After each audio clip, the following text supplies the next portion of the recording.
की जरूरत है।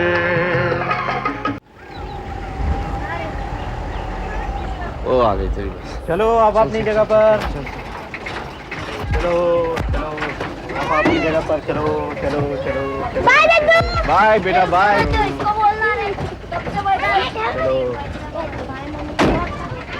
Bye bye bye.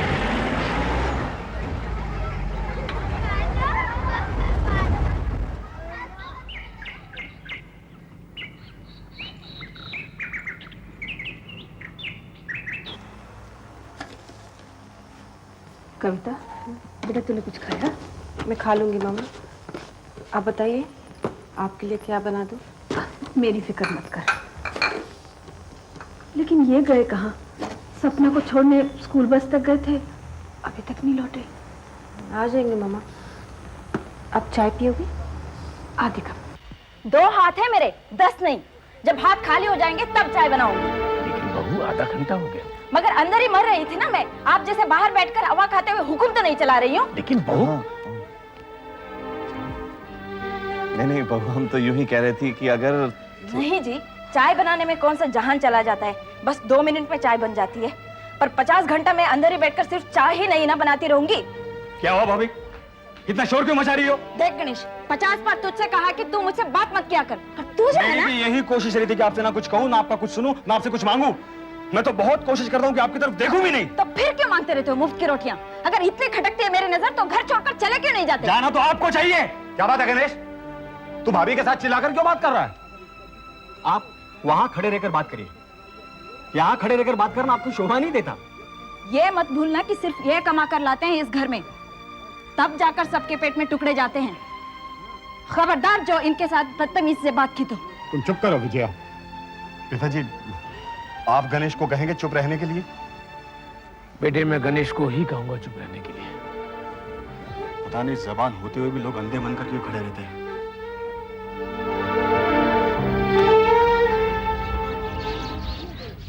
अंकल, चाय पीनी है आपको? नहीं नहीं बेटा नहीं। वो तो हम सुबह सैर से लौटे थे तो ओम कहने लगे कि मैं चलता हूँ।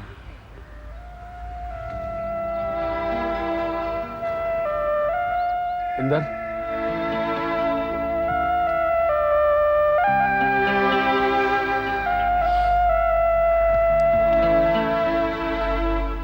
सुनो, बच्चों के कॉर्नफ्लेक्स खत्म हो गए।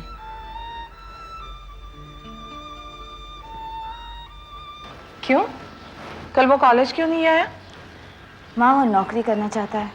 कहता है जितनी पढ़ाई हो चुकी है वो बहुत है। अरे 3 महीने ही तो बाकी हैं। समझता ही नहीं है मामा। कविता को भी नौकरी नहीं छोड़नी चाहिए थी। मैंने लाख मना किया उसे, नौकरी मत छोड़ मत छोड़, पर वो मानी ही नहीं। आज अगर नौकरी होती तो। माँ अगर की बात क्यों करती हो?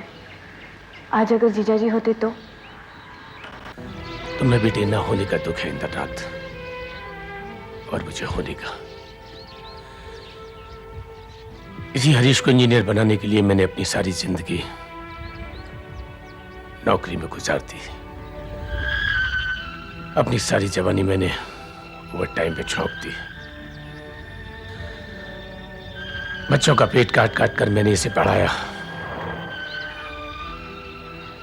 ताकि एक दिन बाबू बन जाए तो कम से कम उस पल सुख के मैं भी काट सकूं। इसी सफर में उसकी मां भी चल बसी, और आज यहां पहुंचने के बाद हरीश से बातें करके जिंदगी बड़ी शर्मनाक सी लगती है। नहीं ओम, ऐसा नहीं सोचते।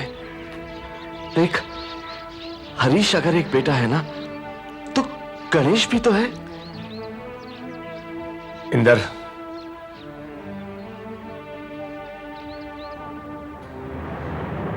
माँ बाप, भाई बहन, बच्चे, ये सब रिश्ते कच्ची मिट्टी के बने होते हैं। पक्की नींव तो सिर्फ पैसे की होती है।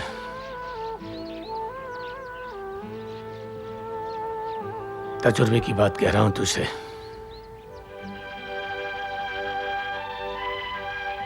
बुढ़ापा काटने के लिए औलाद की नहीं,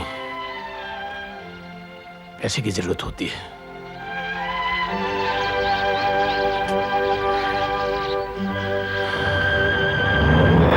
तो ये सब क्यों सोचता है करण? मैं नहीं सोचूंगा तो और कौन सोचेगा भाभी? क्यों? हम सब क्या मर गए हैं? दुख तो इसी बात का है कि हम लोग सब जिंदा क्यों हैं। भैया के चले जाने के बाद भाभी मैं नौकरी करना चाहता हूं।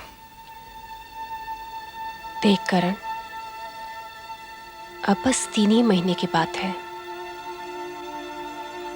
तू अपनी पढ़ाई पूरी कर ले,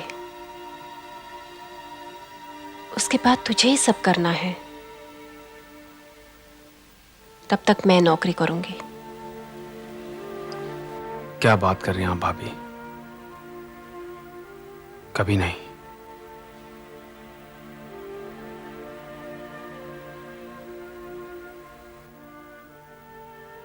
मैं मानता हूं जब विशाल भैया थे तो मुझ में बहुत बचपना था, बहुत मनमानी करता था, बहुत जिद्दी था। लेकिन वो सब इसीलिए करता था कि मुझे पता था बड़े भाई का हाथ है मेरे सर पर। कोई फिक्र नहीं थी भाभी। लेकिन अब नहीं भाभी, कभी ना कभी तो वो बचपना खत्म होना था।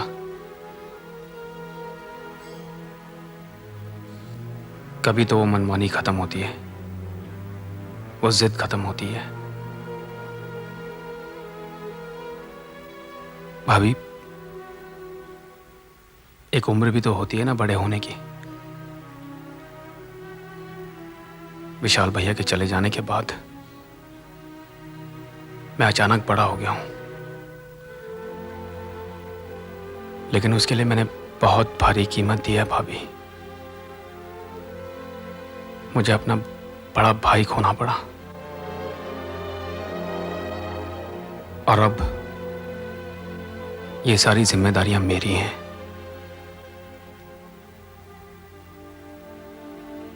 जब मैं आपको और सपना को देखता हूं, जब मैं मां को देखता हूं, पापा को देखता हूं,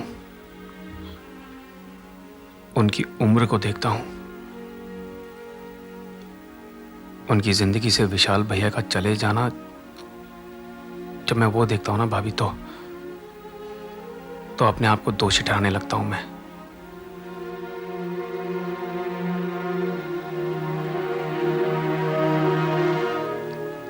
तू पागल है करण, इतना मत सोचा कर।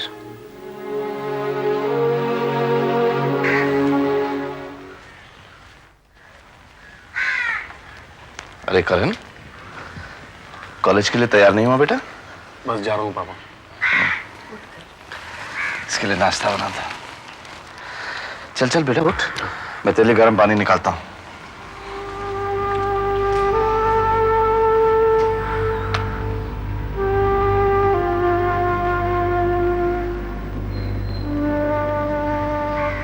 जो सूरज से पहले उठता है वो राजा होता है, जो बाद में उठता है वो तो भंगी होता है। रे भैया भंगी होता है, अरे देखिए भंगी होता है, भंगी होता है रे वो तो भंगी होता है। अरे आप छोड़ दीजिए प्लीज, आप छोड़ दीजिए। वो बाई आके कर देगी। आप क्यों मेरा कमरा ठीक कर रहे हैं? अरे नहीं नहीं, सफाई तो करनी चाहिए ना। क्यों 12-12 बजे तक कमरा गंदा पड़ा रहे हैं? डैड, मेरा कमरा ऐसे ही रहता है, आप क्यों चिंता कर रहे हैं? बाई आके अपना काम कर जाइए प्लीज। क्यों, तेरे को कोई तकलीफ है क्या?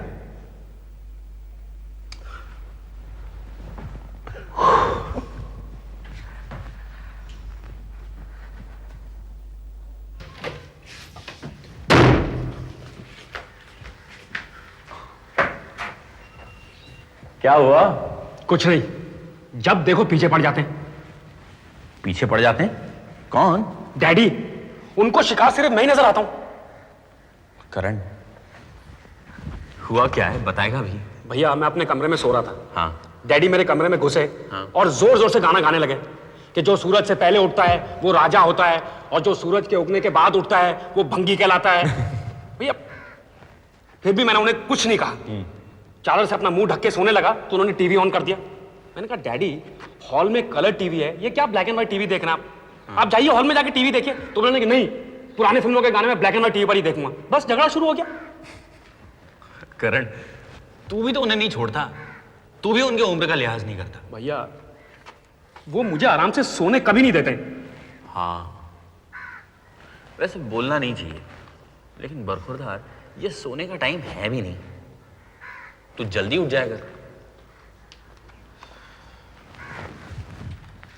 भैया वो आपको कुछ नहीं कहते हैं, बस जो विशाल करे उसे देखो। विशाल ये, विशाल वो, विशाल को अपना आदर्श बनाओ, जैसे मैं इस घर में कुछ भी नहीं हूं। करण, तू ही तो सब कुछ है इस घर का। कम ऑन भैया, क्या बात कर रहे हैं आप? करण, अब मैं तुझे कैसे समझाऊं? करण, वो सबसे ज्यादा तुझसे प्यार करते हैं, इसीलिए तुझे परेशान करने में उन्हें मजा आता है। तू उनके बुढ़ापे का टाइम पास है, उनका खिलौना है तू। अरे इसीलिए तो दिन भर बहाने ढूंढते हैं तुझसे झगड़ने के। तू भी कभी कभी चुप हो जाया कर, उन्हें करने दे जो वो करना चाहते हैं, है ना?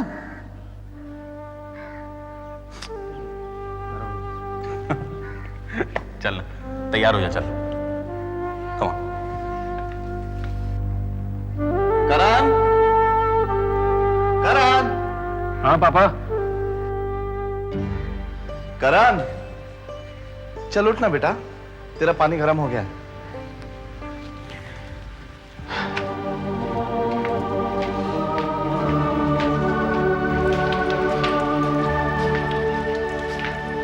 माँ तौलिया दे दो जरा।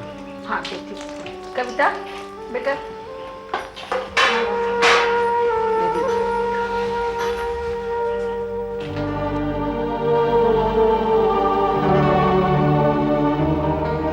इन चीजों पर किसका बस चलता है नीना?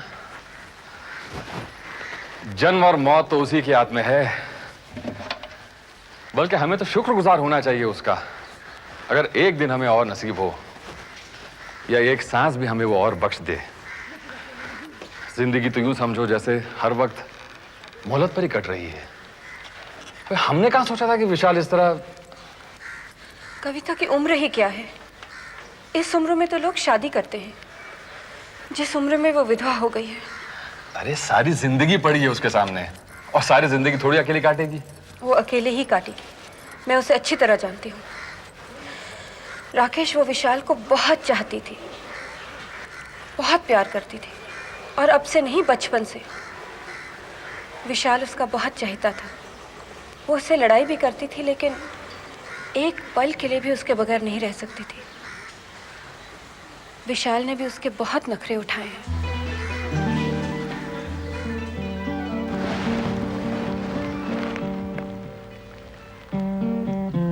आउच!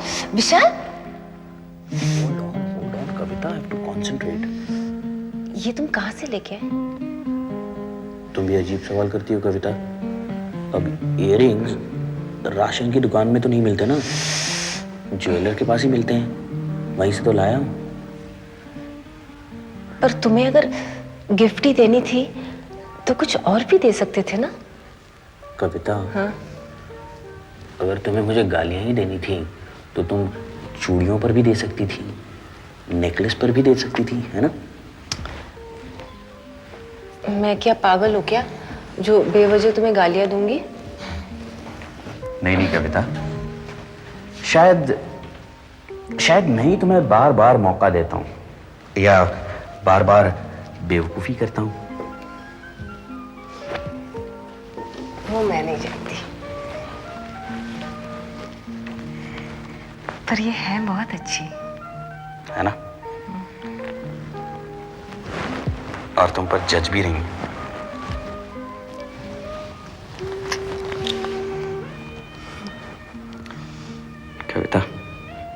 एक बात कहूं? तुम आज बहुत खूबसूरत लग रही हो। सच? तुम भी आज बहुत अच्छे लग रहे हो। तुम तो हमेशा ही अच्छे लगते हो।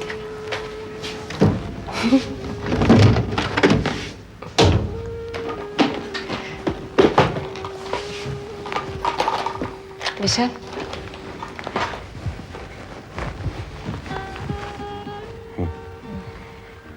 Hold on. You have a wish.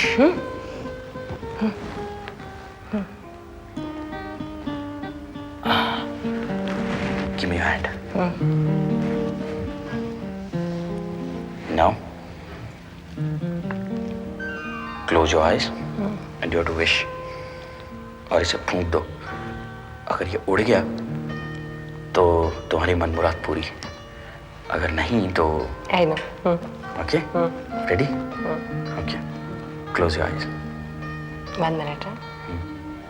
Okay.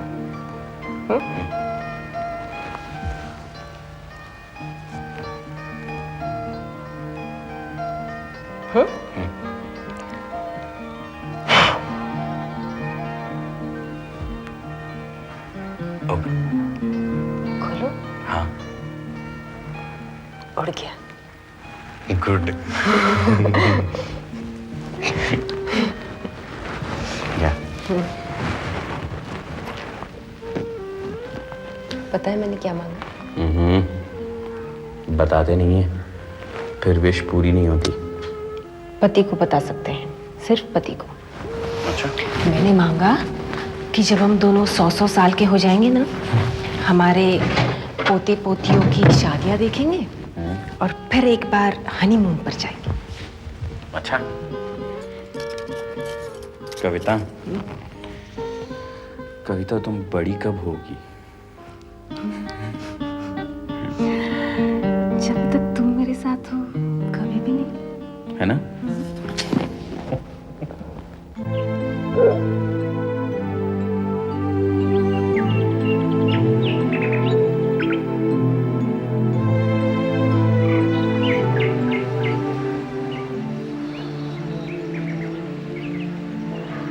हिम्मत रख बेटे, अब हिम्मत ही काम आएगी तेरे। अपने आप को संभालना होगा तुझे, खुद के लिए, सपना के लिए, अपने घर के लिए। For more updates, subscribe to our channel, click the show links and enjoy watching the videos.